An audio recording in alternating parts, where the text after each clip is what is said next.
अस्सलाम वालेकुम dear students and welcome to all of you students. आज का जो हमारा लेक्चर है इट इज अबाउट इम्पल्स। तो what is meant by impulse? Impulse is basically the change in momentum.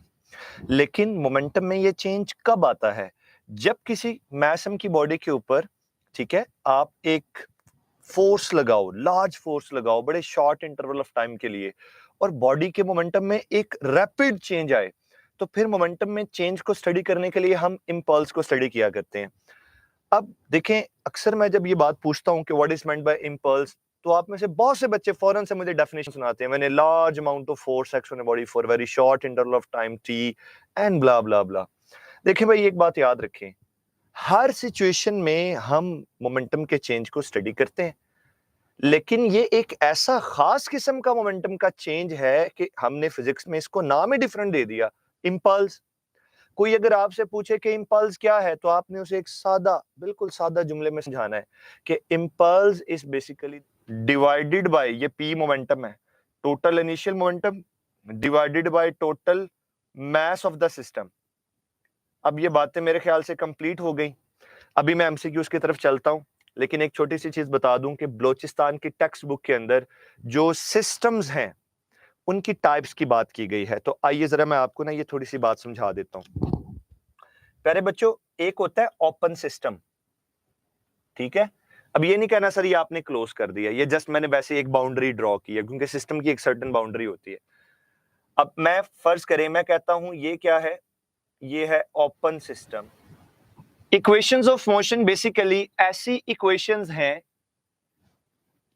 जो कि किसी भी लीनियर मोशन परफॉर्म करती हुई बॉडी की initial speed, final speed, distance, acceleration, time के दरमियान एक रिलेशनशिप डेवलप करती हैं, एक रिलेशन को एक्सप्रेस करती हैं।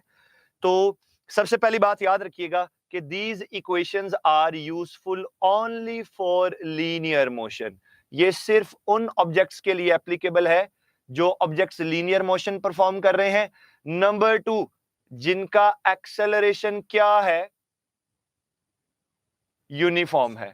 आपकी टेक्स्ट बुक की लाइन होगी, अगर मैं पंजाब टेक्स्ट की बात से 500 मीटर हाई बिल्डिंग की टॉप से रिलीज करते हैं, तो बताओ 3 सेकंड्स गुजरने के बाद उसकी वेलोसिटी क्या होगी?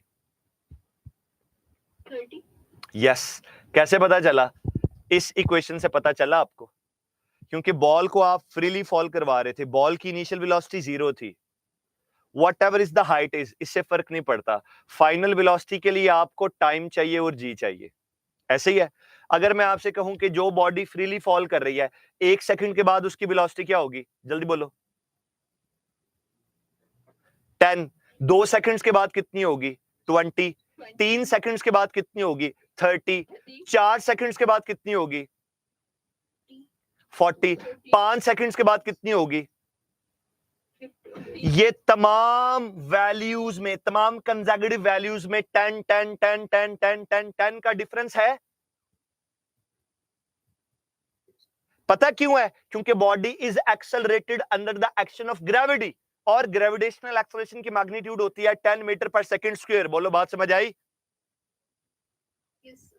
इसका मतलब जरा सुन लो आज कान खोल के। पूरी जिंदगी गुजर जाती है बच्चों की, उन्हें जी की समझ ही नहीं आती है। जी एक्सेलरेशन जिसकी वैल्यू है 10 मीटर पर सेकंड स्क्वायर। तो मैं ये कह सकता हूं कि एक बॉडी की वेलोसिटी 10 मीटर पर सेकंड 1 सेकंड में चेंज होगी। ये जो मैंने लिखा है ये समझ आई है? बोलो, एक्सेलरेशन डिफाइन कर दिया मैंने, आपको समझा दिया है कि बेसिकली ग्रेविटेशनल एक्सेलरेशन क्या होता है। एक बॉडी को आपने रिलीज किया, बॉडी नीचे गिरते हुए speed up speed up speed up speed up. क्यों? क्योंकि V/0 A = G। तो व्हाट विल हैपन, क्या होगा?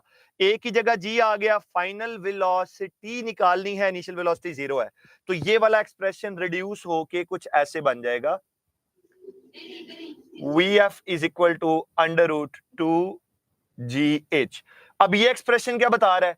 बॉडी को आपने इस सर्टेन हाइट से रिलीज किया, ड्रॉप किया, और बॉडी के नीचे ग्राउंड लेवल है, बॉडी इस ग्राउंड लेवल को जस्ट हिट करने वाली है, तो जस्ट बिफोर हिटिंग उसकी वेलोसिटी इस पॉइंट पे क्या होगी वो यहां से निकालेंगे आप। मैं कहता हूं कि अगर ये हाइट 10 मीटर है और बॉडी को यहां से आपने रिलीज किया है, ठीक है, तो मुझे बताएं किस वेलोसिटी से बॉडी ग्राउंड को हिट कर सकती है, इस एक्सप्रेशन से निकालेंगे आप। Got it? 200 100 माशाल्लाह, आप सब की कैलकुलेशन ना ऐसी रंग बिरंगी कैलकुलेशन है ना, कई दफा मैं हैरान हो जाता हूं।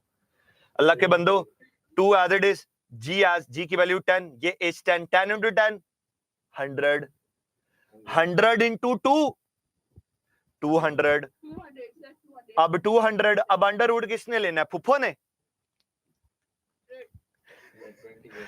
अल्लाह के बंदो, अंडर रूट 196 क्या होता है?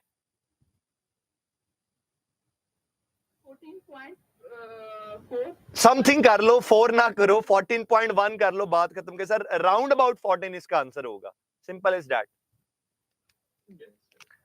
अच्छा बच्चों, बाकी बातें अपनी जगह, लेक्चर समझ आता है आपको? यस सर बातें समझ आती हैं? यस सर चलो यार, दैट्स गुड। अल्लाह आपका भला करे, अल्लाह आपको खुश रखे। नेक्स्ट लेक्चर में आप लोगों के साथ दोबारा मुलाकात होगी। अपना ख्याल रखिएगा। Thank you so much dear students. अल्लाह हाफिज।